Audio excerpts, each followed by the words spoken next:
Hey guys, my name is Saurabh and in this video we will be discussing about how to destroy a game object in Unity through C# script. So for the start I will make a C# script and I will name it as destroy object. Now I will open it. So for destroying a game object in Unity there is a very simple function that is destroy and it takes some parameters. I will be discussing about those parameters.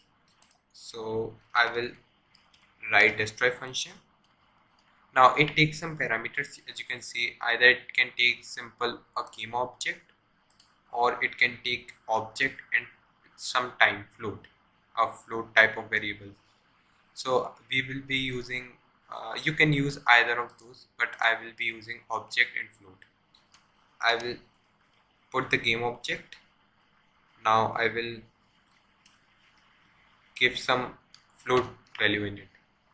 So actually the first parameter, that is game object, whenever we write game object with G in small letter, it always means the game, it always denotes the game object to which this script is attached.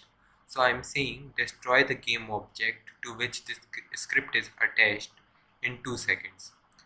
After 2 seconds the game has started because I have written it in the start. So after the game has started, after 2 seconds the game object will be destroyed to which this script is attached.